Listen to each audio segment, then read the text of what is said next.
Senior Citizens Tips, time for information and public service. Alamin paano aktibong makalalahok ang nakatatanda sa mga gawain sa komunidad at bakit mahalagang sila ay naisasama at nakukonsulta sa pagpaplano ng mga gawain na may kinalaman sa kanilang sektor. Pakinggan natin ang mga karanasan, kwento, hinaing at kanilang opinyon sa iba't ibang polisiya at programa ng gobyerno para sa nakatatandang Pilipino. Makibahagi sa talakayan, makiisa sa pagpapalawak ng kaalaman at kamalayan ng bawat isa sa mga usapin tungkol sa nakatatanda. Senior Citizens Tips, mapapanood tuwing Huwebes sa ganap na 2:30 hanggang 4:00 ng hapon sa Facebook page ng Coalition of Services of the Elderly o COSE. Ang talakayang ito ay inihahatid sa atin ng COSE sa pakikipagtulungan sa Miserior, isang German Catholic Bishops Organization for Development Cooperation. At ngayon, narito na ang bagong episode ng Senior Citizens Tips. Okay, magandang hapon po sa inyong lahat. Muli. Right, so magandang hapon po. Yes. Magandang hapon po Nanay Salve. And magandang hapon din po Doktora Terry Marie. Yes, nandito na naman po tayo sa ating EDSI Tips segment ngayong araw. Yes, at ito po ay dala sa atin ng Coalition of Services of the Elderly sa pakikipagtulungan po ng Miserior. Ito po ay isang organisasyon ng mga Catholic bishops sa Germany at kanila pong trabaho ang dalhin ang pag-unlad o ang kaunlaran sa iba't ibang mga bahagi ng ating mundo. So, ang title ng ating programa ay Tips o Time for Information and Public Service, kung saan ating pong tinatalakay ang mga bagay-bagay na may kaugnayan sa mga senior citizens. So, ngayon pong hapon ay samahan po ninyo kami sa ating pag-uusap. Kung maaari po ay magpadala kayo ng inyong mga komentaryo, mga suggestions o mga nais ninyong pagbati sa mga kasamahan natin. And we invite all our other mga bisita na makipanood, patuloy po kayo makipanood para ating mapag-usapan yung mga bagay-bagay na makakatulong sa atin bilang mga nakatatanda. So, unahin po natin ang ating bisita. Meron tayo ngayon, swerte natin dahil ang bisita natin is somebody who runs a program para sa mga senior citizens sa University of the Philippines, Los Baños. Walang iba po kundi si Dr. Terry Marie P. Laude. Isa po siyang assistant professor at ang kanyang hawak na programa ay DHFDS o Elderly Development Program ng UP Los Baños. Dr. Terry Marie. Terry na lang po, Ma'am Salve. Magandang hapon po sa ating lahat. Lalo na po sa inyo, Ma'am Salve, at sa bumubuo ho ng COSE at sa atin hong mga tagapakinig, no, sa maging bata ho or mga kakose. Marami pong salamat for logging in and joining here with us in the FB Live of COSE. Okay, maraming salamat po, Dr. Terry. May dalawa tayong mga young ones. Although si Dr. Terry ay kita ninyo, bata-bata pa rin siya. So, two young ones from COSE, si Miss Jack Cheng, at saka si Jay Manalo. So, swerte po natin. Yes, dalawa tayong mga kabataan. Hi, Miss Jack. Hi, Sir Jay. Magandang hapon. Hello. Magandang hapon po. Thank you, Nanay Salve. Thank you very much for joining us today. Ang ating pong pag-uusapan, syempre, ay tungkol sa mga senior citizens. At espesyal po ito kasi bihira po yung mga ahensya ng gobyerno kumbaga institutionalized nila ang kanilang mga programs kasi usually ang nakukuha nating mga karanasan na ibinabahagi sa atin ng ating mga bisita ay yung community-based na mga experiences. Pero ngayon po ay maaari natin pagkunan ng leksyon ang mga ibabahagi sa atin ni Doc Terry tungkol sa program nila sa UPLB. Doc Terry, you might want to discuss May with I us share my o slide po? pakilala sa amin ang program ninyo. Thank you po. I would just like to ask permission to share my slides just to guide us along the way para engage po tayong lahat. Okay, saglit lang po. Okay, for a while. Okay. I do hope that kita naman po natin. Sana ma-share ko din yung yung audio. Teka po I'll try to open the audio. Computer sound. Okay. So marami pong salamat ho sa pagkakatong ito, Ma'am Salve, sa mga kakose, Sir Jay and Jack, Ma'am Rochelle, no? Caporoy has been is a part of the UPLB Elderly Development Program as well. He shares with us information regarding COSE din po. And what I'm going to share briefly sa atin po mga manonood, ito po ay programa ng Universidad ng UP Los Baños, ng University of the Philippines Los Baños, under the College of Human Ecology po. Yan po ang tinatawag nating UP Elderly Development Program. Ito po ay itinatag noong 2011. Hango po dun sa active aging na framework ng WHO.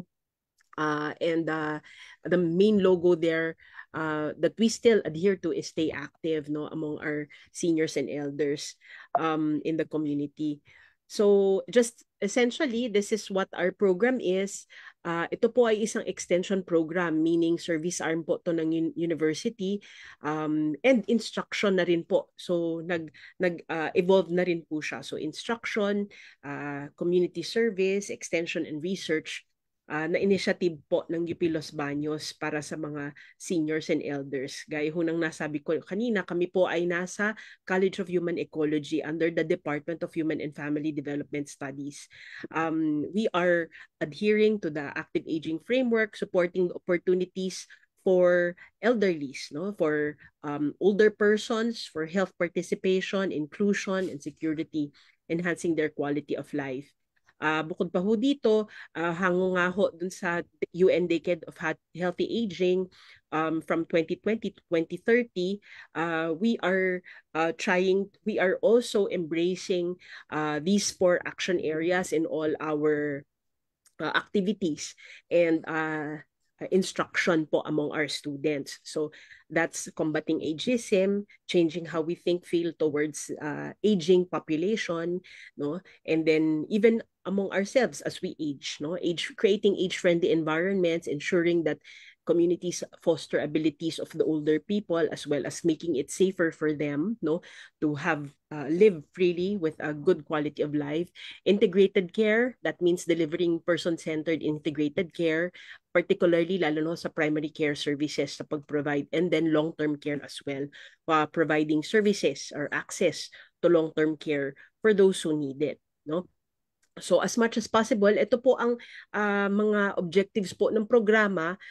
We would want to improve the quality of life of the functional elderly or older persons, no, of UP Los Baños and the immediate community of the barangays of Southern Tagalog. So this is made possible through the biopsychosocial approach. So alam naman ho natin na hindi lang yung katawan, pangangatawan natin, but kasama rin po ang pag-iisip, ang ating damdamin, at ang ating pagkakapwa-tao, how to create healthy well-being of an individual person. So holistic po ang approach natin, no? Gaya po ng nasabi natin kanina, we're also supporting families in the care of care-dependent older persons.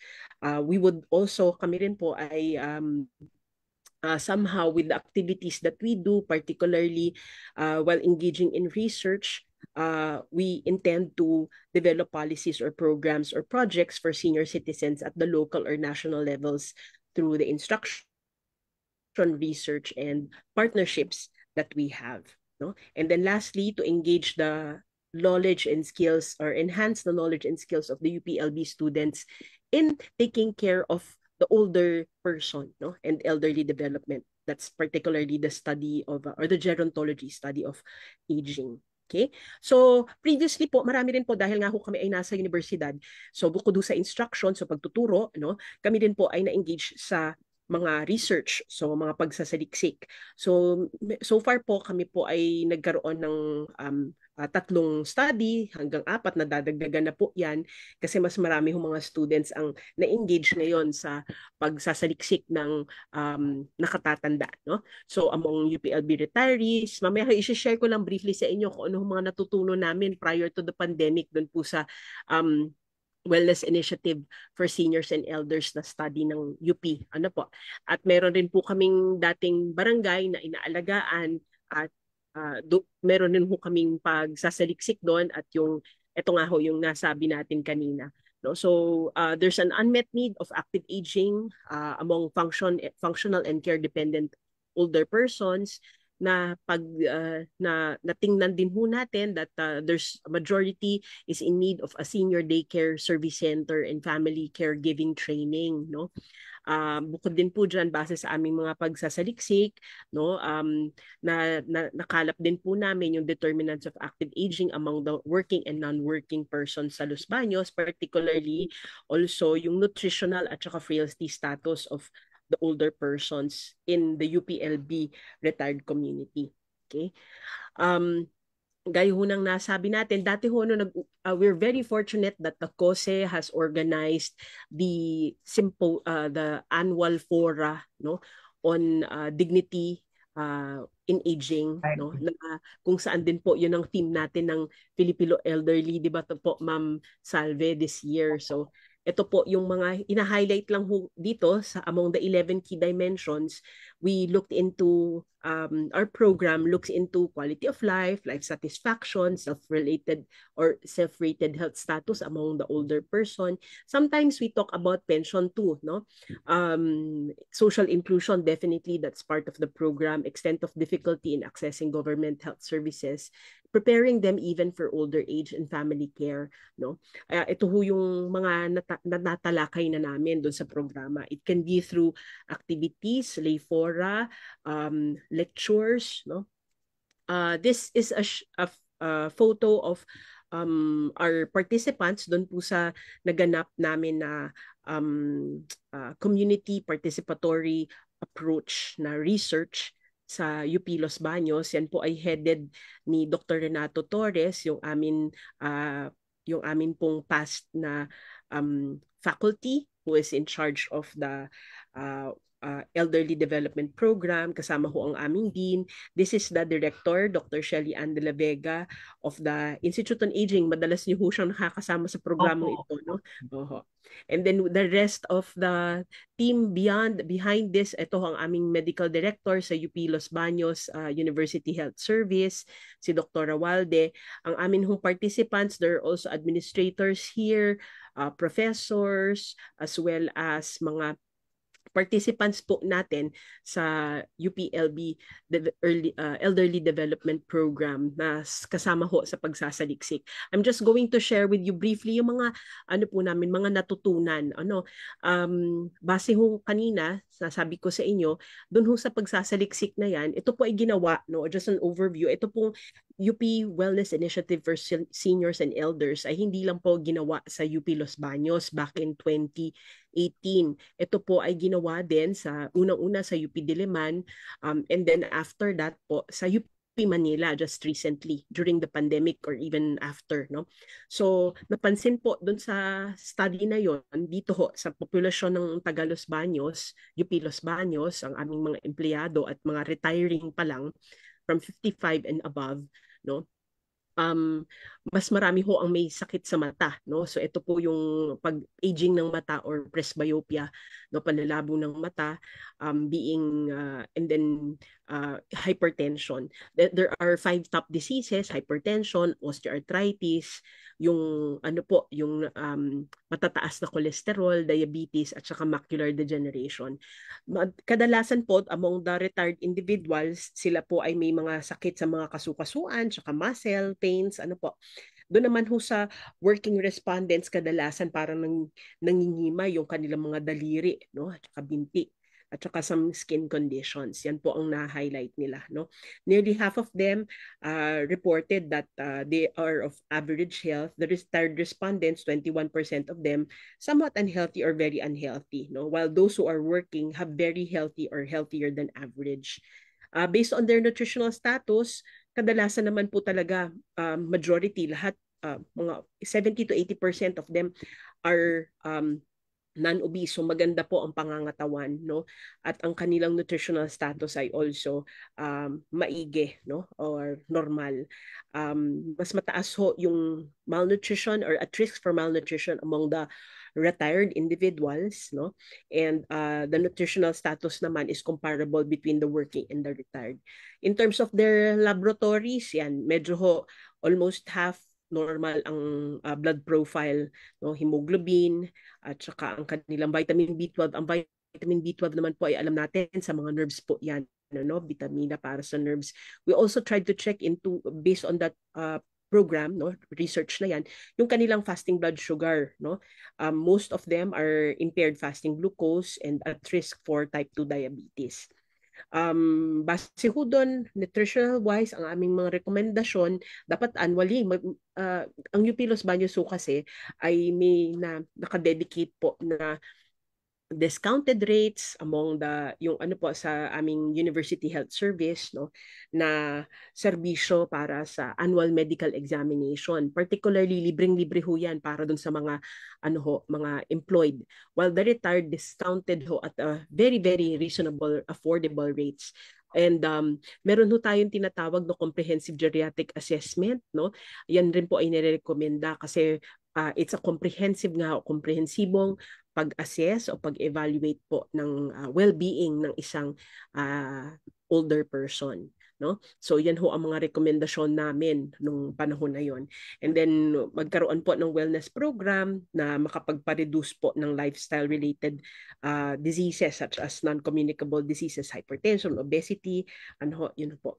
And then regular dietary evaluation. Actually, these consults are given freely.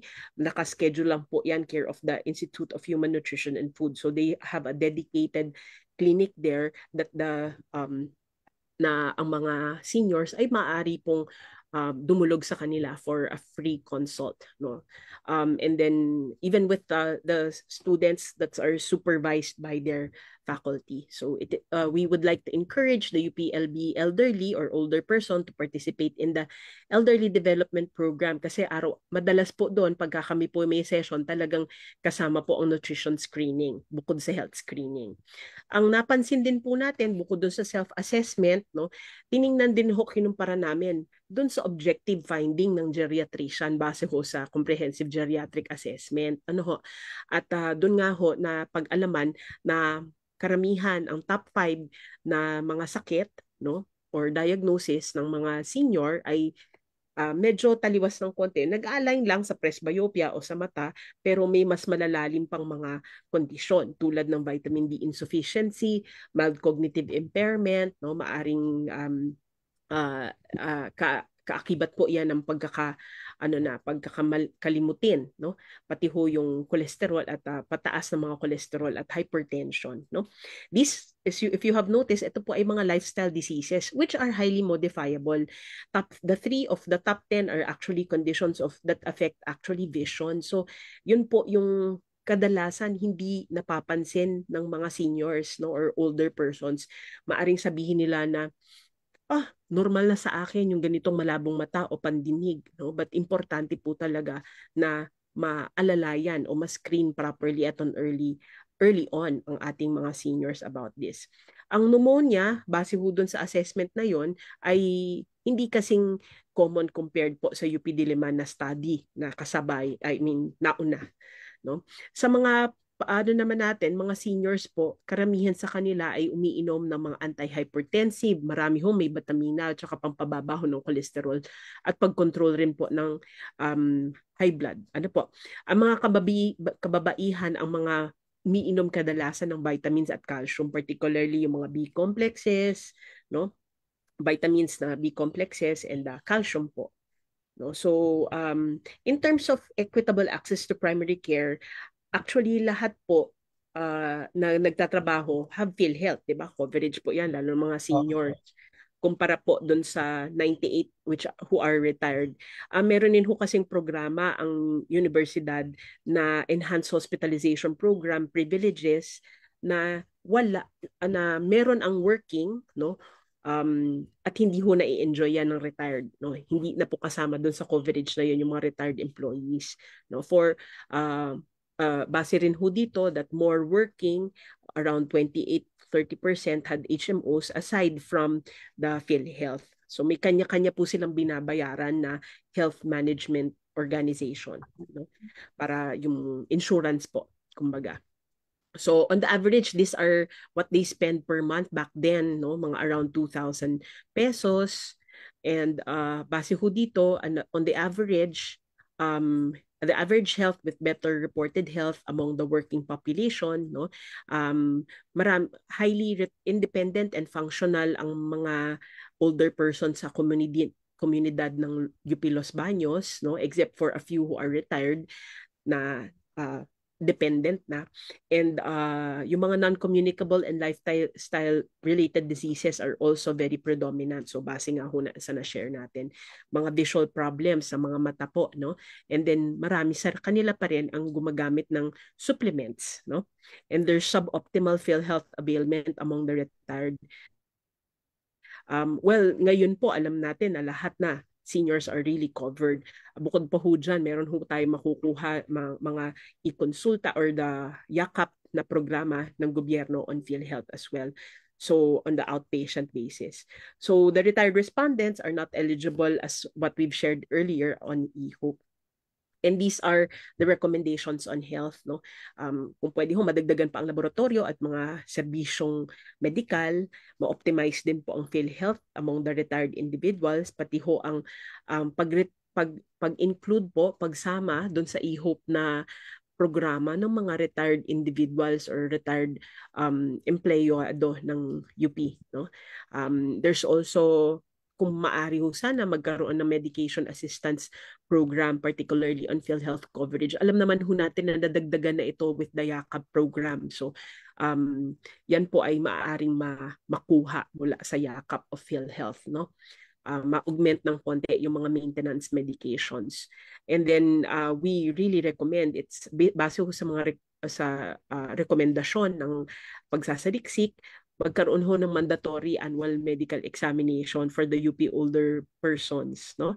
And wellness programs, hikayatin po ho lalo ang ating mga seniors at i-focus ang mga wellness programs on managing lifestyle-related non-communicable diseases tulad ng hypertension, diabetes, obesity. So yan po, no?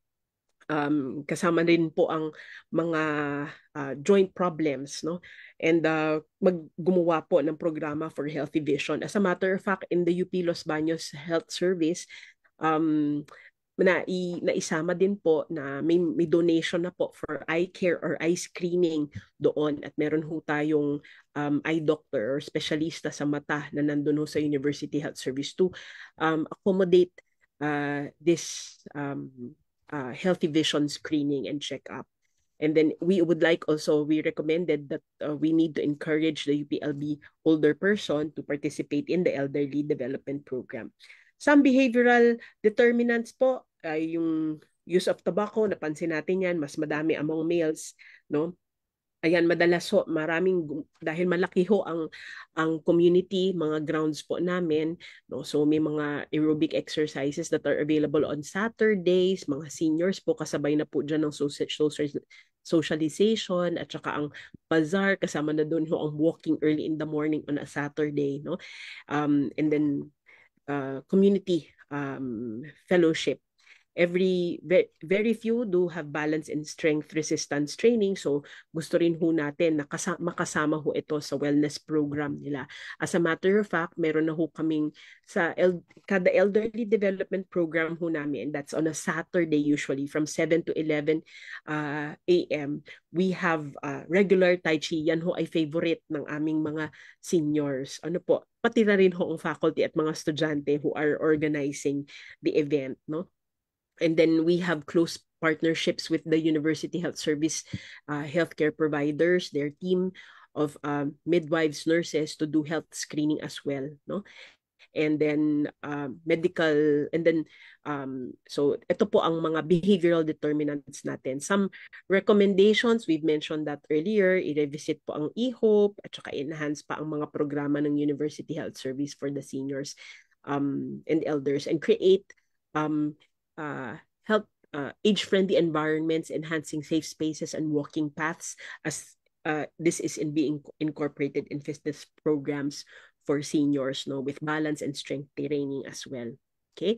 So for the quality of life, ito naman po yung participation ng bawat individual doon sa kanilang position in life in the context of the culture and the value system they inhabit in relation to expectancies or patterns and concerns. So gumamit po kami dito ng WHO Quality of Life Brief Questionnaire, no? At ang conclusion po natin dito, karamihan sa kanila ng older persons na kasama dun sa study ay maganda ho ang quality of life. Merong mga sleep problems which is very common. Ano po? Sa kanila may mga depression, mas lalo na ho tumaas ang incidence ng depression nung pandemya. So kaya mamaya ho i-share ko sa inyo ano yung mga programang ginawa ng aming faculty to address this among the older persons doon sa grupo ng elderly development program, no? And majority are pre-frail, no? And at risk for frailty. So it creates now, ang gusto ho natin, ma-delay yung progression to frailty. Ano po? Base doon sa metrics, no? So essentially po, these are our recommendations. So meron tayong community occupational health wellness programs that includes not only the physical screening but also mental and psychosocial support programs, no? We should be including also screening for depression among the older persons, as well as nutrition and healthy eating, as what we are currently doing. And then enhance safety and hazard-free environments to promote physical and mental health activities in the community, no? And programs also improving social interaction and support. So yun naman po, nasasagot siya ng elderly development program, and acquire new skills and sense of purpose and belongingness. Ito rin po yung mga tinatap namin, pinapa-identify po namin after every session, meron po kaming feedback questionnaire and evaluation form na nilalagay po doon ng mga seniors, ng mga participants, ano po ang mga gusto nilang topics moving forward. Sometimes we even talk to them, I mean, most often than not, we really talk to them. Mas maganda ho kasing through a meeting, no, or discussions with them. Casual conversations. Ano bang sa palagay nila ang felt need nila, no? So that we can focus on that. Okay? So, ito po, kami po ito po ang bumubuo ng UPLB Elderly Development Team. Ako po ang program head. We have two faculty who are also active as our coordinator, so si Sir Anton and then si Teacher Jamela. We have a panel of doctors, so medical doctor po si Dr. Merca. We have also our adjunct faculty, Dr. Godfrey Torres, and then our chair, and then the rest of the staff and faculty of the department also are there, together with the faculty and the students of the College of Human Ecology. We also partner with the rest of the community of UPLB po na mga experts, no? So just sharing with you paano namin having presented po base doon sa mga pag-aaral, ano yung pwede naming i-focus, i-share pa para matugunan base sa pagsasaliksik yung pangangailangan na na-identify para sa mga older persons in the community. So ito po yung aming ilan sa mga programa, lalo na po nung pandemya, dahil nga po kailangan ng finokus po namin ang pagkakaligtas ng senior sa panahon ng pandemya, no? After that, we had a series of virtual discussions during the pandemic, no? Even the Christmas party was there. They're really looking forward to that. Ano ho? Ito po ang aming pool ng mga titos and titas. Ito ho ay si Professor Iya Sanchez, our lead, and then our immediate past chair, si Dr. Albor, who has been with us to facilitate Project Ligaya. Ano ba yung Project Ligaya? Ito po ay paglingap sa sarili tungo sa kaginhawaan at pagyabong sa panahon ng pandemya. So it's self-care towards well-being and flourishing in the times of pandemic. So alam naman ho natin na chaos lahat during those times, no? But Project Ligaya, every week would meet together kahit virtually. They would create art, merong mga therapeutic sessions sila, talk therapy, no? Arts, no? And even other physical activities that they do to help them strengthen their psychosocial well-being and mental health, no? So these are our sessions, no? And then kaya ho excited na excited sila pagdating nung nag-open na slowly nung pandemya. Ayan na ho, nandun na ho sa aming multipurpose hall, no? Mga screening healthcare workers from various hospitals in our area, private and public, were volunteering then. These are our senior members together with the faculty, staff, and even the students who are organizers of the event for them. Okay, this is our professor on Tai Chi, si Prof. Fan Min Kwan, who's also a faculty. Ito po, meron rin hong sessions on mga right shop, journaling. Ayan ho, nandito si Kapuroy at ito ho, ayan, si Kapuroy, no? And then we have these are our faculty and the faculty who help out during the activity, no? And then we also have, we also have topics, especially kanino ho, napansin natin on justice, no? How to protect our senior citizens. Alam natin na hindi lang financial protection, but also protection from harm, violence. So that's why we're partnering also with the UPLB Gender Center to create programs or even day fora dedicated to protecting our senior citizens. Kasama na din ho ang financial planning. Ano po, bukod dito sa mga, kung anong topics ang gusto nila, growing vegetables, dahil mga plantito-plantita during the time of the post-pandemic na to. Ito ho, mga mana sessions, so honoring the invaluable legacy of Filipino seniors. And then we had ito ho yung first big senior fiesta, no? That was very much awaited after the pandemic. So we kicked it off with gratitude, pasasalamat, no? For that the pandemic is over, at we kicked it off with Usapang Older Persons, our shared journey of gratitude. So that was done prior to Christmas back in 2023. Dr. Nina Castillo Carandang was our speaker back then, no? Ito po ang mga aktibidades na ginawa. So meron ho tayong itong UPLB Chancellor namin, si Dr. Chancellor Jose V. Camacho Jr., ang aming pong butihing speaker, Dr. Nina Castillo Carandang. You can always see her in a lot of government programs, no, invited by the DOH as well. And this is our Vice Chancellor for Community Affairs now. Our past dean who started the Elderly Development Program, Dr. Susa Gigit. And our nurses from the University Health Service. Ano po? So it's a multi-stakeholder thing, and that's why we topped it off having said na kailangan pa po natin ng paano natin matutulungan ang mga kasama naman sa bahay at mga caregivers. So gumawa rin ho kami ng programa kasama ho in partnership with the Institute on Aging, National Institutes of Health. Ito po yung team ni Dr. Shelly De La Vega. So in line with the Filipino Elderly Week back then, October, we did the comprehensive long-term care. It's a part 2 of a series of long-term care fora, no?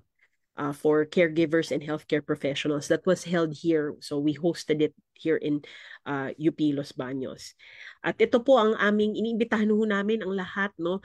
Baka may interesado, lalo na yung malapit-lapit lang dito sa Los Baños, kayo po ay iniimbitahan namin, yung mga kasama ho namin dito sa Los Baños ng mga older persons, ngayong darating na Nobyembre, ika-14 po ng November, no? That's a Friday from 7 a.m. to 11 a.m. Magkakaroon po ulit tayo ng senior fiesta, no? So ito po ay gaganapin sa Baker Hall ng UP Los Baños, Laguna. Ang theme po natin dito is Embracing Age, Living a Life of Dignity and Purpose. So inaasahan ho natin may dadalo ng mga 250 older persons. Kami po ay gumawa ng programa para sa inyo. Kasama rin po dito ay ang mga doktor na alumni po ng University of the Philippines, no? Medical College of Medicine na dito ho nagsisilbi sa ating South Luzon. So kung kayo po ay nasa vicinity during that time, please feel free to join us. No, we'll see you there. I'll be sharing with you just a short clip of, I hope na marinig po tong audio, no, na ginawa ho ng ating mga estudyante, no, sa kalilipas po ni Elderly Development Program. Dr. Lee, kaya tingnan natin. Bago kayo pumalaot, Yes, kasi gusto ko go lang ahead po. I'll stop sharing muna. Yes, we would like to express how much we appreciate yung kasi usually ang dati kapag pinag-uusapan ang mga universidad, ang mga institusyon, we always think of the academic academic part kung saan kayo you would impart information, academic knowledge sa mga estudyante. Pero ngayon dito sa ibinahagi ninyo sa amin ay mukhang you are more on the you're departing from the academic yung platform ng pagtuturo, kundi you're more on the practical side. And natutuwa kami na ang you started with academicians mismo. You started with employees, and then unti-unti you went out of your way, and then ini-involve na ninyo ang mismong komunidad. So bale parang yung inyong universidad has grown much larger, di ba?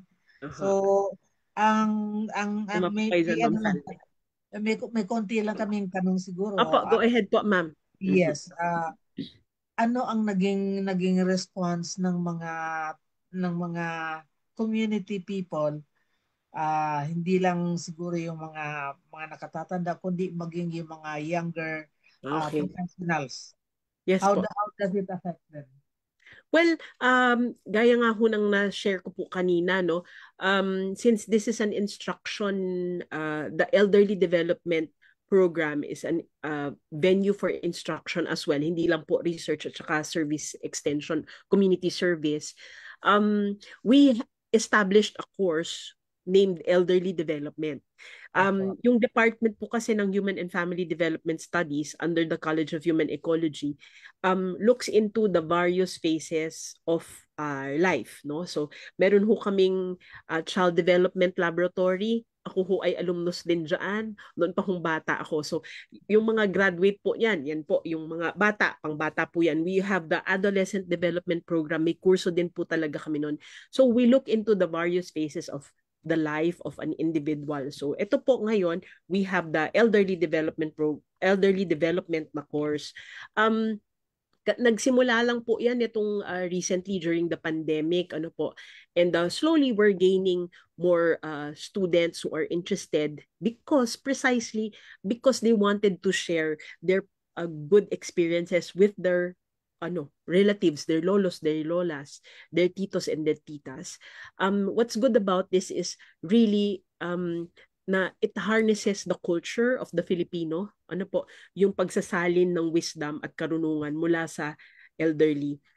We also have plans of integrating po yung intergenerational in harnessing or enhancing intergenerational engagement kasi meron ho kaming child development laboratory or early childhood and development at saka meron ho kaming klase ng EDP. So we're trying to create that program na ang lolos naman would do the teaching, ano. And then if you would notice po dito sa video that I'll show later, ang mga nagtuturo po, lalo ng mga techie staff, no, yung mga bata po, ng mga estudyante, mga adolescent po yan. In that way, it breaks the concept of ageism, ano po, Yes. that we are trying to avert from, no? That stigma of ay kasi mas matanda sila, tsaka mas bata tayo, yung mga ganyan. Divide. Age Okay. divide. Yes, ma'am, the age divide precisely. And that hopefully brings back the dignity or reinforces the dignity as we age. At Ang ganda po nababago. ng mga konsepto na sinishare ng mga kabataan. If you would only, initially they were kind of hesitant, no? But when you prime them, nakikita na nila na ini-engage, slowly nag-i-engage yung mga seniors. Ano ho talaga sila? They're very much enthusiastic about it, no, to learn from the seniors or the older persons. Some of them even shared na ang family ko nga po would go to regularly to an elderly home just to share what we have with them, our time, particularly on the weekends. Meron silang mga ganang sharing, which is really it really is good to hear, no, and encourages and inspires more adolescents to take part in elderly care, no. Yeah, and they I think they experienced and developed yung skills mismo ng how to care for older members of the family, di ba? Yes Kasi po. kasi yung iba yung nakuha nila, naintindihan nila, yung impormasyon alam nila, pero to put it into practice, how to break the divide. Paano sila lilipat doon sa kabila para ma-feel nila yung pangangailangan ng nakatatanda. It's different. Tama po kayo dyan, ma'am. So, yun ho ang mga feedback. Another feedback from the, ito naman, those are from the students, or the adolescent, from the older person themselves, the ones who are there, they would want more participation. Just recently, no, were very proactive. Pwede ho ba tayo mag-meet? Kasi po, gusto lang ho muna naming i-align. Meron ho silang gustong gawing organisasyon mismo. Meron kasi silang existing na organization. So, gusto nila paano kami makakatulong para ma-enhance po yung programa natin. Ano po. So, they're very proactive with regard to what they would want. No?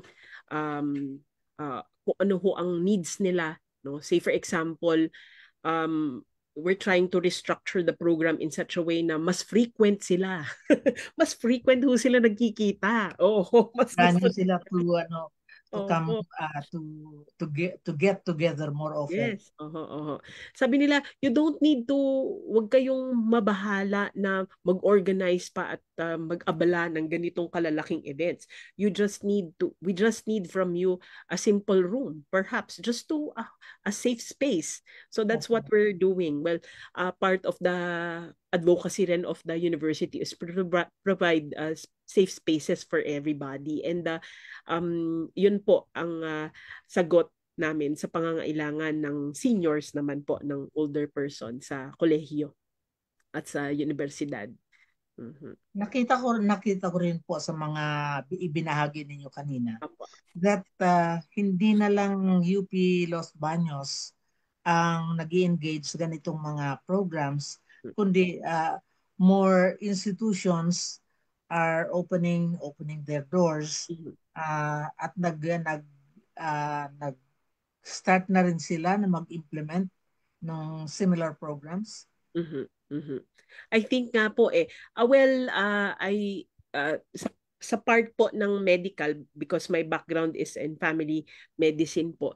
Just recently, we had the Philippine Academy of Family Physicians had in various parts of the country had events or health screening events and events dedicated for the seniors. So in celebration of the Filipino Elderly Week po, Ma'am Salve. So ini-echo po nila sa amin, shinare nila yung mga best practices, what they did, no? So marami ho sa kanila nag-screening, gumawa ng program, no? May Even bayad ho ba yun? what? May Ano, bayad ma'am? ho ba? Ma'am, wala. It was for free. Yes. Oh, so programs were coming from the Tacloban, so that's the Eastern Visayas Medical Center, no? EVRMC, the Romualdez Medical Center.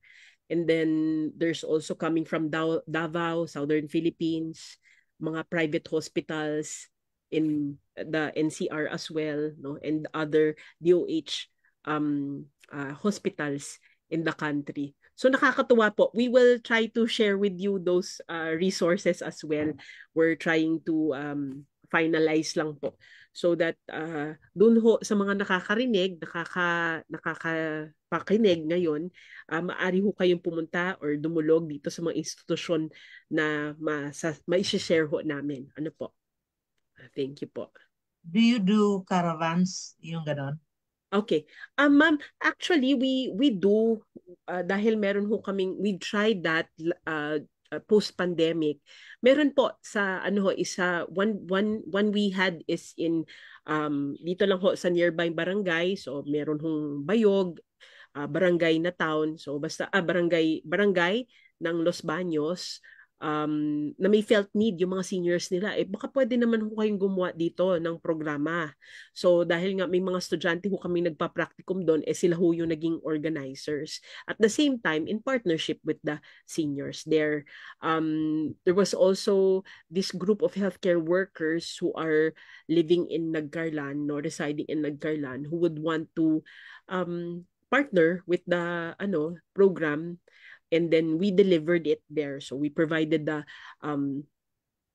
human resources, speaker, kung ano kailangan ho nila, speakers, resource, yung mga natin, resource speakers or resource persons to help them out.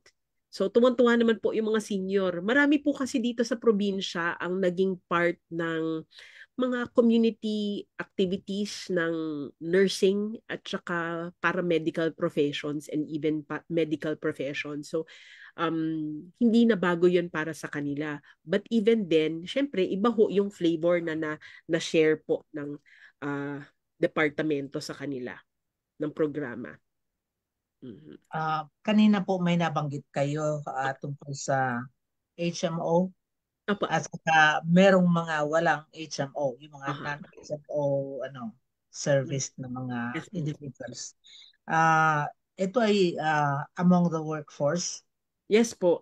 Well, kasi for definitely ho, there's always the PhilHealth, which is when it comes to the inpatient hospitalization, covered po yon, no? There's also a supplementary or complementary fund resource that is available exclusive for UP employees. So sa UP system po yan, and that's the eHope. I think moving forward, meron pa ho yan for health hospitalization benefits, particularly during the pandemic as well. So it really helped a lot. May mga memorandum of understanding po with the na walang depositong hihingin sa kanila, kahit private hospital yan, basta empleyado ng universidad. Ano po, and then meron din pong isa pa na yung HMO benefit, pero this is out of their own pocket. So there's a particular premium that they pay, no, that is used. This is a private HMO that they usually subscribe to, and then they pay it on a monthly basis or annual basis, so that they would be able to use po yung HMO na yan, no, in their private or preferred healthcare facility na private, no, apart from the university health service. Kasi alam naman nila na libre naman ho ang consultation sa aming secondary hospital. Very good. Kasi alam naman natin ang mga ospital lalo dito sa Maynila. Opo. Mahal Mm. talaga. Mm. Anyway, Kuya, gusto kong itanong kina Jay kasi 'di ba Jay, you implement programs also sa probinsya like I once heard na meron kayong mga program sa uh, Samar. Yes po, So, Nanay Salve, meron po. yes, is it any similar to yung programs ng UPLB or do you collaborate with institutions also? Yes po, Nanay Salve. Particularly po dun sa na-mention ni Doc na active aging. Even po kahit dito sa COPAP area. So we are also promoting active aging programs and activities and also the intergenerational. So mm, also COSE together in partnership with COPAP. So we are looking how to expand more in terms of intergenerational approach in conducting activities for senior and at the same time, dun sa mga programs na binubuo. So dun pa lang dapat is more on intergenerational approach na. So actually, yun din yung hinuhook ko dun sa mga presentation ni Doc. Eh, but na-mention ni Doc na parang papunta pa lang dun sa intergenerational approach din. And definitely the UPLB ay napakaraming intergenerational na like mga kaedaran ko, mga estudyante. So yes. napakalaki. So siguro Doc, isa din yun sa isang tanong din yun Nanay Salve sa naninonote ko kanina. Nung nabanggit yung active aging framework, kasi madalas natin napapakinggan yung salitang active aging. So from the framework itself, tinitingnan ko nga, parang gusto ko itanong kay Doc, saan ba natin nakikita na pwedeng, or kung may framework, or yung nasa WHO framework ba ang sinusunod ng UPLB, saan kaya doon papasok yung intergenerational Ah, integration natin? yung sa social part kasi definitely, 'di ba, meron tayong health and social services para sa isang aktibo at healthy na malusog na pagtanda, no? Kasama diyan yung economics, yung ating mga gawi at ugali, 'di ba? Yung personal preferences, even our physical environment, doon siya papasok yung social aspect. So pakikipagkapwa-tao, no? On the background that there's always this gender at saka yung cultural aspects. Definitely culture would vary from wherever we are, no? Lalo na kung may grupo ng mga halimbawa dito sa loob ng campus, iba rin naman ang kultura sa loob at saka yung dun sa ano namin sa mismong town. But we try to really engage with each other kasi we live in one municipality. Just the same pagka kami naman po ay yung mga iba ho naming participants would be coming from Calamba, the nearby towns and Bae, no? Pila, sometimes Victoria, ini-engage din po namin sila. So we get to I think it's not just intergenerational but intercultural perhaps, no? Oho. Interlocality ng mga social events. Those are really good. Just like what you had in Kose po, 'di ba? Yung recently, it was really a fun learning activity, not just for learning but it really harnessed yung network and linkages. For me, that's how impactful that event was. Yan, naalala ni Doc Jay. yung national movement Oo. for dignified aging. Yan ang So, mga Yes, yes. uh, yeah, thank you Doc for, nandun ka din po, no? Oo, Nakapag-present ka po for kasama the tayo doon. UPLB region. Yeah. Congratulations. So isa po yun. So, isang pa ano ko pa din, Doc, since po parang nasa inyo yung isang big picture of intergeneration na meron kayong program for children, tama po ba? Mm-mm. Program for senior. Sa big Mm-mm. picture po ba sa Philippine context na meron, gaano ito sa nakikita nyo na ano na magiging helpful ba or challenging po ba na maging intergenerational knowing po na like for example, the youth may sarili din silang sentro, Mm-mm. may yung senior may sarili din. Then how long paano po natin tinitingnan yung ganun? Okay. Maybe kasi isa po yun sa nakikita ko sa aking pag-iikot, yung ganong bridge na intergenerational, 'di ba? Pag Yes. na-invite ng senior, meron din kami dito. So kayo po sa experience nyo sa UPLB, Meron po bang Nakakatuwa mga yun. ganon din? Nagko-conflict madalas sa... Oo, definitely, sir. Pero we try to ako natutuwa ako doon sa tanong niyo, no. Ibig sabihin, talaga meron naman talagang ano clicks 'yan ano ho. Pagka syempre pag if there's a group of seniors, they're always they'll try to look as the younger ones. 'Di ba meron naman that's ageism pa rin eh. Or 'di ba? Kasi dahil bata sila, diyan lang sila kasi kami senior ganito. But nonetheless, kaya meron nga tayong mga ganitong aktibidades just to look at the bigger picture that they are very helpful. Lalo na nung ano no, nung pandemic, not all seniors are very well versed with FB. And then sa kanila ano ang dahil nga po they were asking for more activities no kaya lang dahil nga ho sa sa quarantine and then the restrictions back then we issued a Zoom link. Ganun ho, 'di ba? Google Meet ganyan, 'di ba? Wala pa masyado may alam sa kanila. Yung mga bata ang nagtuturo. So it's tutorial. So it's really and that it created that I think that created that springboard moving forward, no? That the younger ones are helping the seniors in terms of technology, no? Savviness, no? Pero And yes, Doc, go ahead po, nakita ko Ma'am. lang. Nakita ko lang yung ginagawa ninyo Mhm. na parang hinahanapan ninyo ng something in common. Mhm. Yung Mhm. magkakaibang mga approaches. Mhm. Parang na parang nag-forge tuloy ng Mhm. tinatawag nating symbiotic na relations Ganda, between well said. elders at saka the younger ones. Mhm. Thank you, ma'am. Agree. No, that's really that's a byproduct of those initiatives. Sanay po kasi tayong gumawa ng lalo na ho ito ho, halimbawa sa mga bata.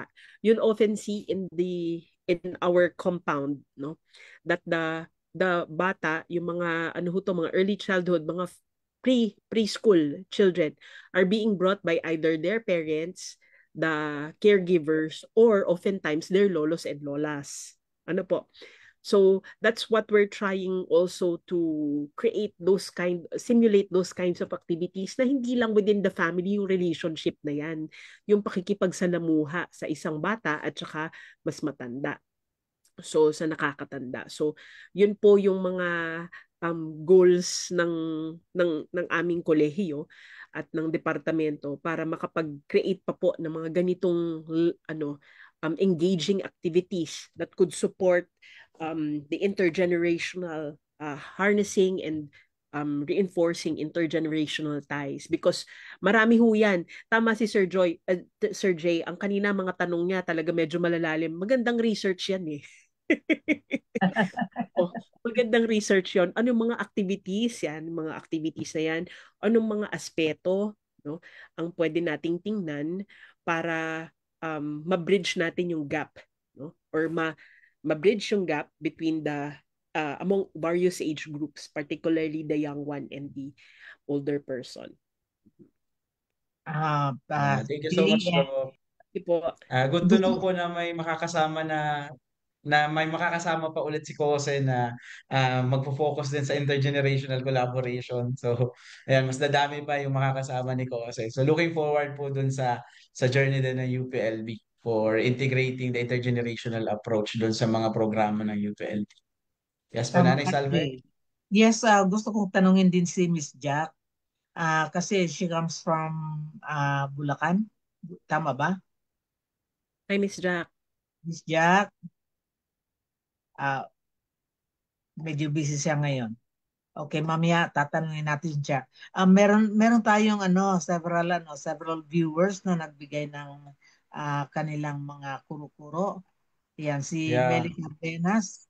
Sabi niya, hello po, watching from Marilao, Bulacan ito. Hello COPAP po, member Mamel. siya. Okay.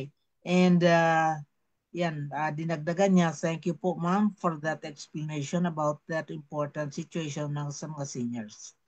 And siya pa rin ito, sabi niya, that's really true. Senior citizens are experiencing different situation in based on their family background. And si Eduardo Borja, sabi niya, teka, nalampasan ko. Lumundag yung aking ano.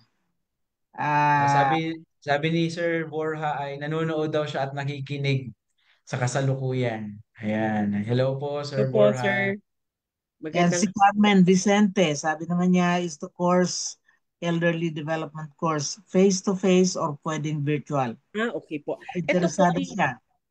Thank you po, Ma'am Carmen. Actually, sa kasalukuyan po, ito po ay we do flexible learning. So meaning po some modules are delivered face to face and then some are asynchronous. Most of our students, no, all of them are actually undergraduate students as of now. Opo. But moving forward, we're trying to look at the framework if kung meron hubang interesado, we're trying to do a survey on that too. If you would want, just feel free to message us. No, we have our Facebook page also, the UPLB EDP or the Elderly Development Program. You can check that out. Pwede ho kayo dong mag-share ng inyong mga mga inyong uh, mga gustong ma-share po sa ating mga elderly, or kung gusto niyo ho may proyekto, ay sige po, tingnan ho natin kung kakayanin. Maganda pong ideya yan, Dr. Ano ang tawag yan? University on Air. Okay. University. Ma'am, ang ganda niya, Ma'am Salve. Thank you very much. Actually, if I just may share with you, prior to the pandemic, it was Dr. Renato Torres who delivered. Meron siya talagang, he created a health module.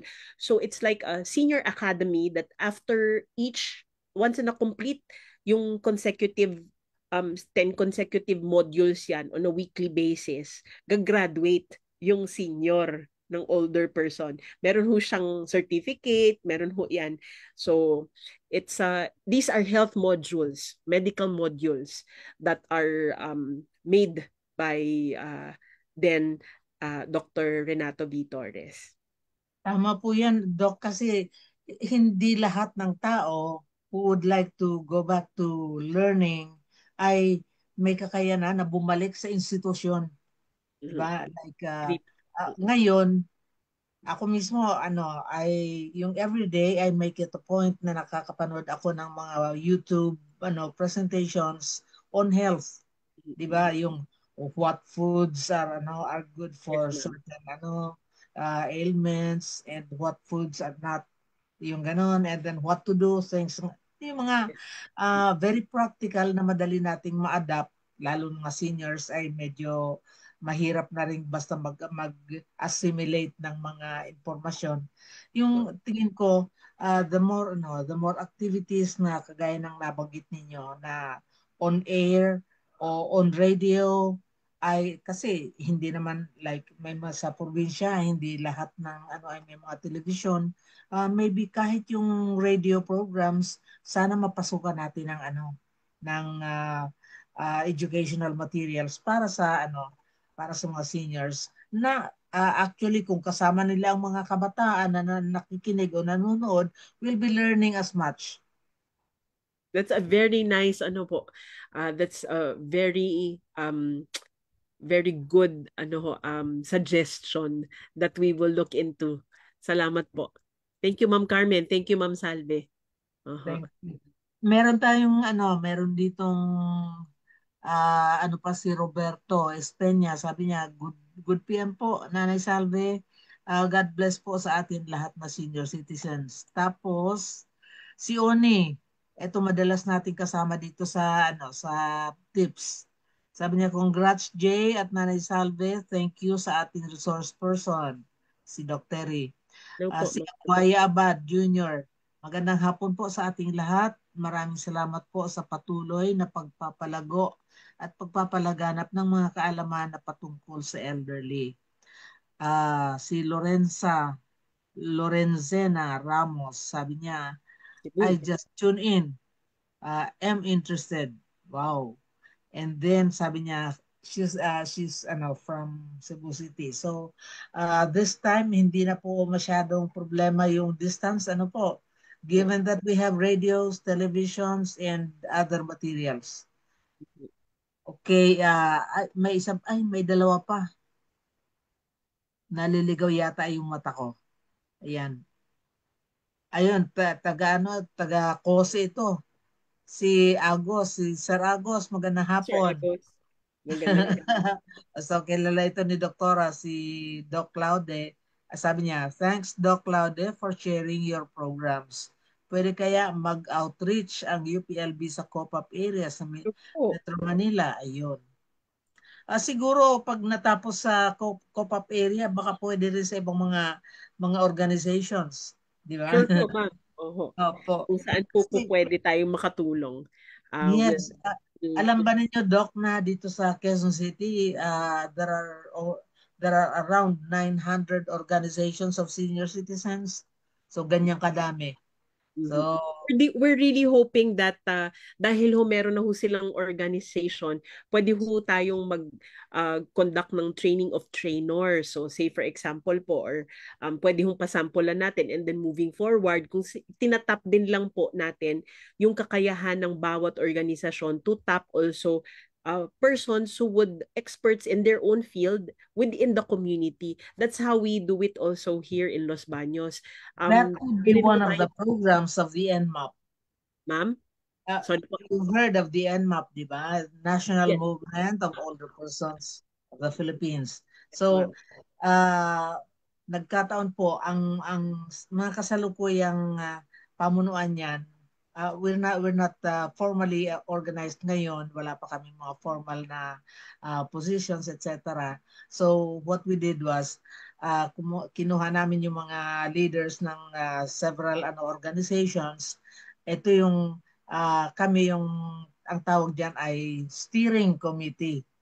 So Ayan. each one of us naka-assign for 1 month, we lead the group sa pagpaplano ng mga activities. So inisip ko tuloy ngayon, isa kayo sa magiging activities ng buwan na ito, of which I am the steering committee assigned na leader. So we will talk about that later, Opo, Dr. sige po, Ma'am Salve. That's a exciting opportunity. Uh-huh. Para mas mapabilis natin yung kampanya natin for kumbaga ay pagpapalawak ng sakop ng ating mga kaalaman. Thank you. Ako, Thank you po. meron na agad. Meron pa tayo, Jay, si Yes po, Carmen. Nanay Salve. So siguro po, Nanay Salve, before natin ubusin yung iba pang nag-message. So we can proceed, Doc Terry, for the video para mas mabigyan tayo Okay. ng Sige more po. picture po nung ginagawa Sure. ng So ito UPLB. po, this is just a small group, no? But we're hoping na sana maano ko siya. Teka lang ho Exit ko muna. Tapos I'll just share ulit. Sana pati sound ma-share ko. So ito, So while sir. setting up po, so napakaganda marinig from ating kasamang senior mismo, si Nanay Salve, yung nag-intent for an online platform for the mentioned course, di ba? For the, ano ba yung na-mention kanina? First, I yung Teka po. Ayan. ayan. Na na ba? Okay na. Sorry. Okay lang? Yes po, yes po. You Did can you hear proceed po. it? Sorry po, Yes po, yes po, Doc. nagdududal ako para nakaset nag-play na pala siya. So I'll resume na lang po. Okay lang ho? Sige po, sige. Sorry to interrupt, sir. Eto, ma'am. Just let me know kung...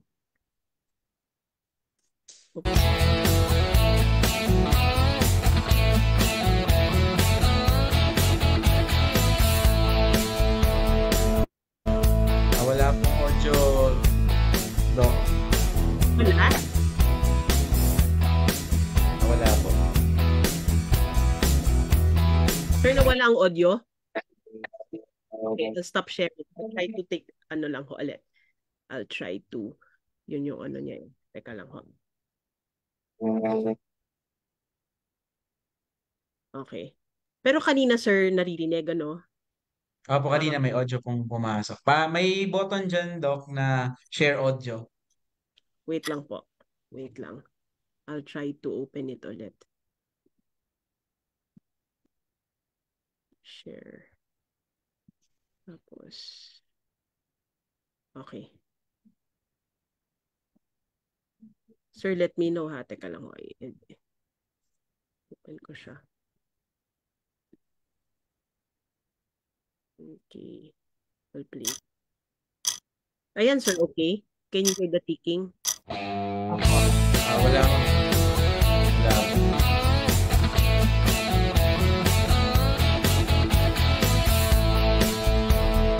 Wala?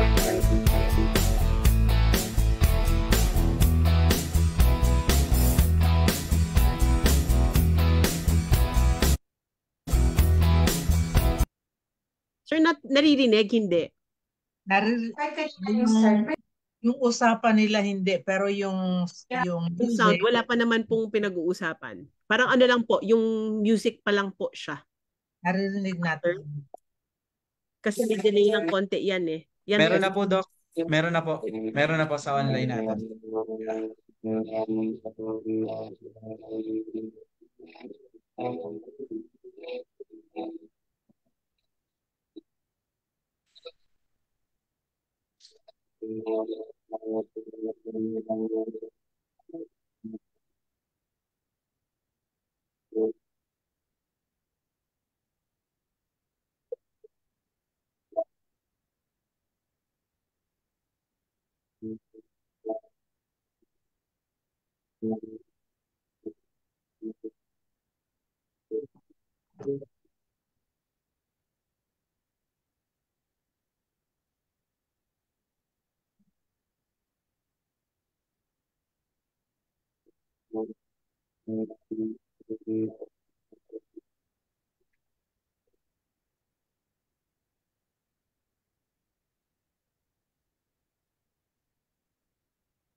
Alright, so Nanay Salve, napaka ano po, so while nag-aantay tayo, napakaganda po nung last na na-mention mo kanina, no, na ikaw po mismo as part of the senior citizen sector, older sector, ay nag encourage talaga na mai-promote or madala sa electronic venture yung ating way of delivering knowledge sa mga ka-seniors pa po natin na nanonood ngayon. So isa po yung indicator na talagang posible yung intergenerational collaboration Yes, para sa kasi lahat ng senior. whether we like it or not, patungo talaga dyan eh. Hindi naman natin maiwawak na yan. Yeah. And kanina nga na-mention ni Dr. Rina, nagsimula sila, I think mas nag-ano sila nung pandemic, 'di ba? And yung pandemic last 2019 hanggang 2022, ang isa sa pinaka naituro niya sa mga Pilipino is how to do business in online, 'di ba? Online platform. So yung mga ka-seniors natin diyan na nagdadalawang isip kapag naiimbitahan sa mga ganitong platform. So huwag kayong mag-alala, panigurado may apo, pamangkin kayo na nandyan sa bahay nyo, anak na can assist. Para dito, yan nga po si Nanay Salve. Walang laging nandyan sa ating SC Tips at handang-handa to go online. Thank you po. Well, di ba, may kasabihan naman tayo eh. There's always something good out of anything. Yep. Agree po. Yeah, so while playing, so basahin muna natin Nanay Salve. So meron pa pong mga nag-message sa atin sa ating Facebook Live Basahin from Ma'am natin yun. Carmen Vicente. Ayan, so thank you so much daw po, Doc, for the response. Mabuhay po kayo. Salamat po. Yung kay B-Boy, ikaw daw yun eh. Sorry for the yes. Ako, Yan Kuya talaga. B-Boy, shout out. So, Jay. Kuya B-Boy po yung aming kasamahan from Northern Samar. B-Boy share boy. Po Kuya B-Boy. Hello, Sir B-Boy. Tapos si Divine, sabi ni Divine VD, good afternoon, hope matuloy ang university on air para sa mga seniors. Ayan, meron na tayong kasama Alright. na mag-aaral. Okay. And syempre po Nanay Salve, syempre ito pong platform natin na Senior Citizens Tips 'Di ba? So isa din po itong Yes. platform na napakahalaga kung saan napapag-usapan din po natin via live in Facebook page yung mga different concerns, programs, and other magagandang topic po para sa ikauunlad ng older person sector, di ba? So, And yun. I'd like to say na I think we have crossed yung ano ng mga tao. Dati kasi we were adamant na baka mamaya ay walang masyadong makikinig. But ayan, yung mga binasa natin, dumadami at dumadami ang ating mga taga-subaybay. That means na may ano, sometimes nga may mga namimit tayong mga older persons na ay kilala ko kayo, nakikita ko kayo. Yung ganun. So, Yeah. And nabibigyan natin ng opportunity yung iba pang mga older person, gaya nung ating mga Sun Awardee na makapagbahagi dito sa platform na ito ng kanilang magagandang ginagawa. Same as well with the UPLB, nakapag-share ng mga programs na ginagawa nila. Ayan. Maraming I salamat po for the opportunity sa inyong yes. lahat. Kanina nung sinabi ni Dr. Terry na there are other universities na who had been who had started yung ganitong similar programs din na ganyan. Nakakatuwa kasi dati-dati ang inisip natin kukonting kukonting doktor, kukonting ospital, kukonting mga facilities. Ngayon, hindi man ospital, yung eskwelahan na mismo kung saan nag-aaral yung mga doktor ang dumadami na nai-involve sa Yeah. ganitong mga gawain. I think din very enabling po yung ginagawa ng NCSC, right? And then the rest of even the laws that we have, the policies are really enabling our healthcare institutions to look into the health and well-being of the older person. It's not just the healthcare institution but also medical societies, no? So even ano rin po, if we look into dito ho sa experience namin sa UP Los Baños, we have a pool of donors who are generously sharing their resources. So foundation, say for example, those that we can tap into because it resonates to the core of their vision ng kanilang organization. And na ano po kami, Doc, kasi uh, hindi na lamang mga hindi na lamang mga physicians, Mhm. hindi na lamang mga internists, hindi na Mhm. lamang mga doktor na nag-specialize on certain branches ng Mhm. health program. Mhm. Ang nai-involve ngayon I'd like to believe ng kasama ninyo mga professors na nai-involve dito sa programa ay hindi lang mga doktor na kagaya ninyo, kundi ibang kanilang profession pero nagagawa nila ng bridge papunta sa serbisyo para sa mga older persons. Na ano niyo ho yan, na tumbok niyo po, Ma'am Salve, because as a matter of fact, we have here the pool of resources that we usually network with and link with to help us also as our resource persons are actually coming from various fields. So we'd like to believe we foster that interprofessional collaboration, just like in dealing with an individual patient. Now we look into the community. We need to pull the resources coming from the experts in various fields because that's how we learn, that's how we can generate more fruitful advocacies and programs. Opo. And Dr. Terry, nung Apa, last week, apa. last week, Ayan, uh, bumalik si Sir Jay. yes, Yeah. we So, Hi, received. Sir Doc, okay Jay. na po ba yung video? Okay na po ba? Ready na yung video natin para Baka mas magandang i-share ko na lang dun sa makapag-communicate? sa Kose na ninyo para mas mabilis i-play. I'll share the link. Sige po. Yeah, oo. Sige. Kasi mukhang there's some technicalities with broadcasting it eh. There's lag. But I'll share it with Ma'am Jack later, Ma'am Rochelle. so that our viewers could view it at their own time. So Yes. nandun po yung mga sinabi natin, nandun yung mga health screening activities that our seniors do. Meron Tai Chi po yan. Minsan ng mga titas and titos namin, mataas pang energy level. Sige pa, isa pa. So meron kaming Zumba instructor na nandoon. She's a community Zumba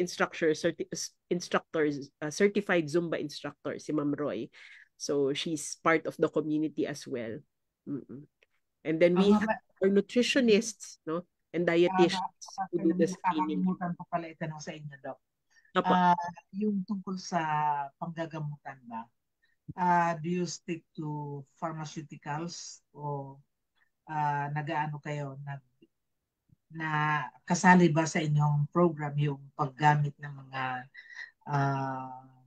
mga anong tawag nito? Mga halamang gamot. Halamang gamot. Okay. So actually, ma'am, when we talk about the medical well-being, the physical well-being of an individual, importante ho na nababalanse, no? Alam natin kung para saan yung mga gamot o herbal medications na yan.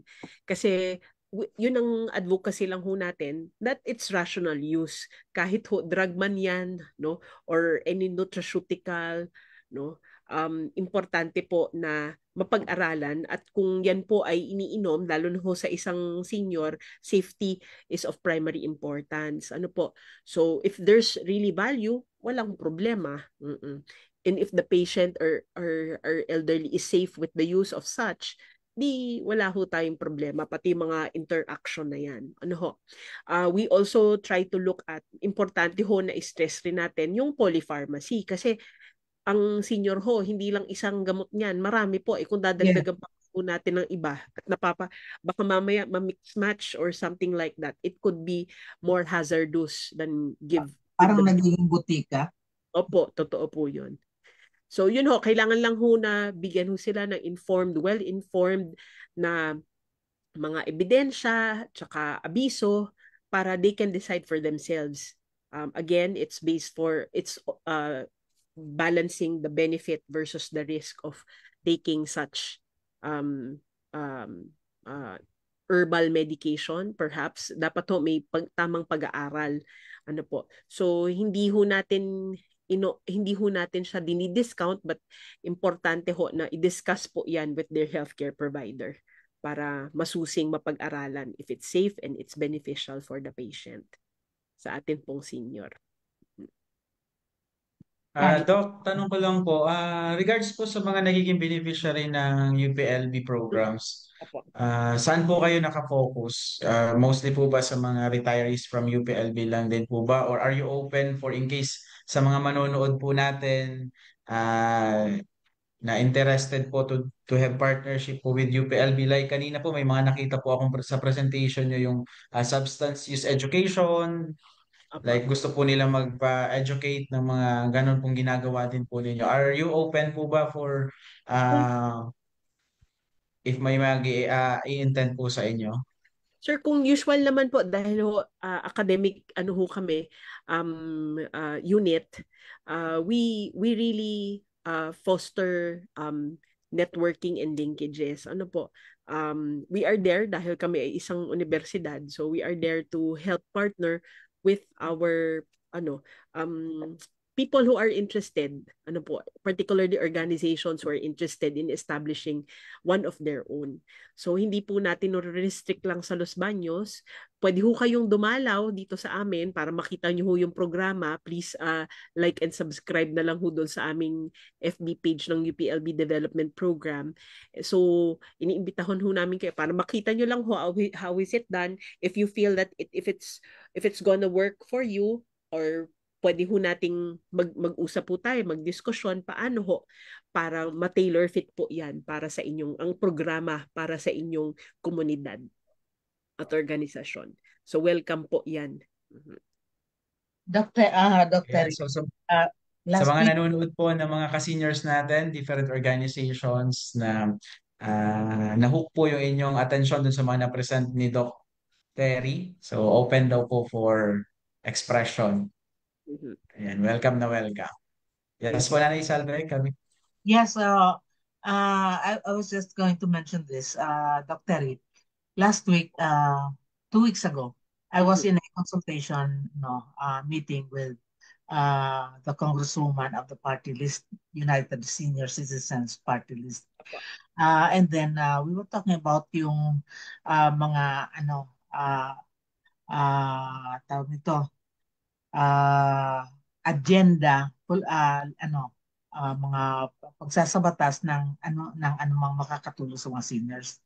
And then I mentioned something about yung kakulangan ng mga specialists on geriatrics dito sa Pilipinas. So I mentioned something about government possibly incentivizing uh, doctors, nurses, and whoever is in the health profession na gusto mag-specialize Mhm. sa geriatrics. Pero yun nga, hinihingi na sana mabigyan ng incentives ng ating gobyerno in whatever form siguro pag-usapan. Secondly, I was thinking na kasi yung pag-specialize will take up so much time. Hindi naman yan 2 linggo lang na pag-aaral, kundi it takes years. So sabi ko, bakit kaya siguro po pwede rin na yung basic education on geriatrics ay maibigay na kaagad sa lahat ng mga nag-aaral ng kursong pangkalusugan. Hindi lang pagdodoktor, hindi lang pag-nurse, kundi including pati yung mga ah, ano ba tong mga iba pang mga kurso, pagiging isang specialista sa ng X-ray, di ba? To learn how to deal with older persons, may mga ganyang mga na kanilang nakakatalamitam sa kanilang trabaho. Maraming So, salamat po, ma'am. That's a very good suggestion. I mean, thank you very much for that initiative that you brought up with the Congress, no, So Congresswoman. kaya ko po binanggit pa for you to be able to bring this up also sa inyong mga pag-uusap sa inyong universidad. Possibly baka yung mga basic educational subjects na yun ay maibigay na nila sa lahat ng mga first year students na kumukuha ng mga kursong pangkalusugan so that hindi man sila makatapos ng pag-aaral, di man sila maging doktor, di man sila maging nurse, at least meron silang basic na kaalaman tungkol sa gerontology and geriatrics. I think, ma'am, if I'm not mistaken, during my conversations with the experts in the field of geriatrics and gerontology in the Philippines, there's a policy already, and this is slowly working its way into basic medical education. I do hope na pati doon ho sa nursing, definitely sa nursing meron yan talaga eh.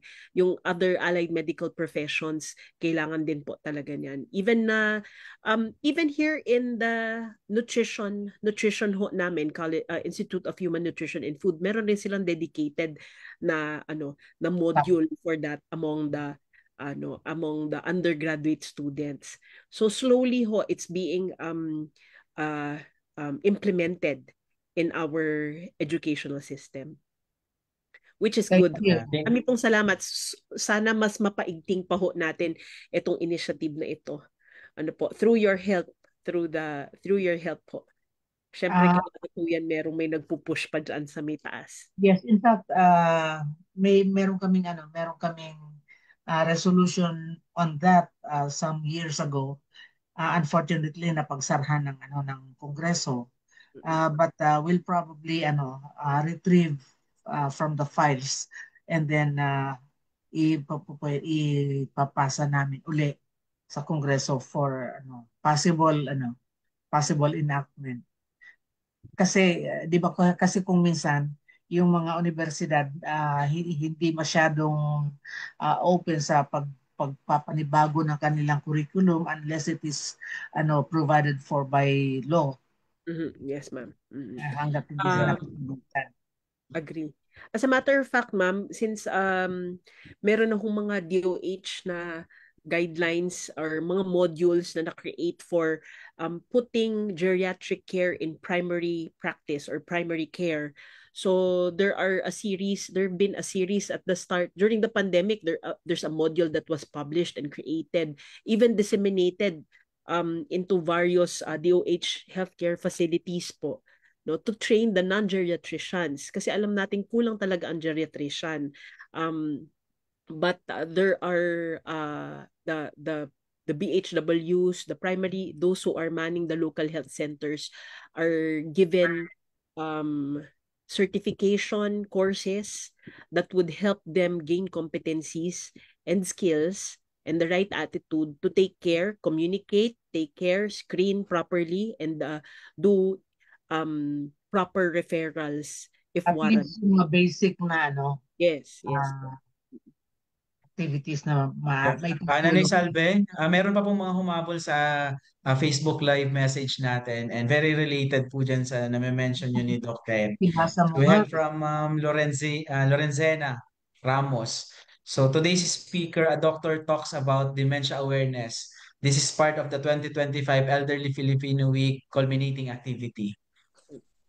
Actually, meron naman ho talaga tayong Alzheimer Awareness Week. That's at the end of September, just before the Filipino Elderly Week. So, there are marami rin pong mga healthcare institutions, may mga healthcare experts who are conducting, if you go through the FB pages, minsan nagpa-pop up ng po kaagad yan, yung mga live FB lectures din po nila. Yung dementia. And ito pa po, Dr. kay from Ma'am Raquel de Mesa. So siguro napakaganda ng discussion natin, Ma'am, dahil nakakapag tayo ng mga possible partnership and nakakawak tayo ng interest. So from Ma'am Raquel, thank you so much for very interesting topic. I hope we can collaborate on your organization since we are working with the older adult from Unbound Manila Foundation. So may we know the contact person, so where we can send our letters. So we want to learn more on what you are doing. So maraming salamat daw po, Ma'am. Salamat po, Ma'am Raquel. Kindly share with us in the Zoom na lang kaya. Pwede ho kaya yon your email address and I'll send you an email po. Mga contact details. Contact details. Yeah. Tapos meron pa si Carmen. You can also, ma'am, reach us through the UPLB FB page, UPLB EDP, Elderly Development Program. I'll try to send it here, yung link po. Si Carmen Vicente. Sabi niya, interesting knowing that you are open for partnership po. Ayan. And si Raquel de Mesa. Sabi niya, thank you so much for the very interesting topic. I hope we can collaborate. Ayan, puro sila interesado. Same message kanina, Nay Salve, same message. So, yan, na-mention na ni Ma'am, you can reach out sa FB page ng UPLB. And from De La Morfe, sana din po magkaroon ng link with rehabilitative care for older person. Kasama po siya sa DOH natin na mandato. I mean, yung rehabilitative, that's from preventive curative to palliative and rehabilitative care. So kasama po yan sa spectrum ng package. Ano po? Galing. Po, for highlighting those. That's really a recognized need po. Thank you, ma'am. Okay, si Carmen Vicente, natapos na siya. Si De La Morfe, sana din po magkaroon niyan. Ito po si Mirly Paz Girailio, watching from Gibuangan, Gamay, Northern Samar. So hello po, magandang hapon sa inyo. Ayan, so yun po lahat ang mga messages from our Facebook Live, Doc Terry and Nanay Salve. And thank you very much sa ating mga taga-subaybay. Sana ay magpatuloy kayong dumami at saka huwag nyo kaming iiwanan. Ma'am, Dr. Terry, we yes, only have in fact, lumampas na pala tayo ng oras. Last message. Okay. Maraming salamat po sa ating lahat. Tayo po ay patuloy na mamuhay ng malusog at malakas, na may dignidad at ini-embrace at pinakahalagahan ang ating kalusugan, no? Holistically. So marami pong salamat sa oportunidad na ito na ibahagi ang aming karanasan dito sa aming programa sa UPLB Elderly Development Program. Ma'am Salve and Sir Jay, the COSE team, marami pong salamat for this invite. And our participants online, marami pong salamat for this opportunity. Ma'am Raquel, I got your email address. Thank you po. God bless us all. Dr. Terry will be Thank you so much, Ma'am Terry. Yes po, Ma'am Salve. Ayan, so, thank you very much. It's an honor. Thank you po. Yes. Gusto ko lang ipaalala sa ating mga kasamahan na for us not to lose hope, kasi yung mga tumutulong sa atin o yung mga nagtatrabaho para sa kagalingan ng mga senior citizens come in different forms. Siguro nasa pakikipag natin sa kanila, how we can work with them, and then how we can find them and makipag-ugnayan sa kanila para mas magiging maunlad yung ating magiging pakikipagtrabaho sa isa't isa, pakikipagtulungan, so that yung mga older persons hindi na lamang umaasa lang sa mga ospital, hindi lang umaasa sa mga serbisyong pharmaceutical, kundi maging yung mga marami kasing mga binabanggit kanina si Doc Terry, na iba't ibang mga aspeto ng buhay pangmatanda. Usually may problema yung mga aspeto na yon, pero they can be managed given us our dedication na trabahuhin ito, plus of course hanapin natin yung mga iba pang mga tao makakatulong sa atin. It's not only government, kasi hindi ko na lang binanggit kanina yung tungkol sa pero kaugnay ng HMO, yung nangyari sa PhilHealth, this could also affect yung how we can achieve better health outcomes. So but anyway, let us not be downhearted, kasi yung mga ganyang pangyayari, merong better things to come. Yes, agree. Salamat. Si Miss Jack, hindi ko nakita kanina. Miss Jack. Nanay Salve. So thank you so much, Nanay Salve. So sa akin naman po, maraming salamat po, Doc Terry, and sa akin looking forward dun sa mga na-mention pa natin na mga forthcomings pa po ng UPLB. Lalo-lalo na po dun sa intergenerational collaboration na talagang sa mga tagapanood po natin ng mga seniors dyan. So explore natin, napakagandang approach yung intergenerational. So and then for Nanay Salve, napakaganda na maririnig mo mismo natin from our seniors member, kasamahan natin from older sector, na yun yan, yung kahalagahan ng intergenerational and yung paggamit talaga ng mga makabagong pamamaraan, teknolohiya ay malaking bagay. And makikita natin dun sa presentation mismo ng UPLB programs na isa sa mga institusyon din na nagpapakita na kayang-kaya pa, di ba? Active aging, kumbaga. So, looking forward, and maraming salamat po. Maraming salamat. And sa mga gusto pa po, yan. Salamat. Inyong napakinggan ang isa na namang episode ng Senior Citizens Tips Time for Information and Public Service. Ang programang tumatalakay sa mga karanasan, kwento, hinaing at opinyon ng nakatatanda tungkol sa iba't ibang polisiya at programa ng gobyerno para sa kanilang sektor. Senior Citizens Tips, mapapanood tuwing Huwebes sa ganap na 2:30 hanggang 4:00 ng hapon sa Facebook page ng Coalition of Services of the Elderly o COSE. Ang talakayang ito ay inihatid sa atin ng COSE sa pakikipagtulungan sa Miserior, isang German Catholic Bishops Organization for Development Cooperation.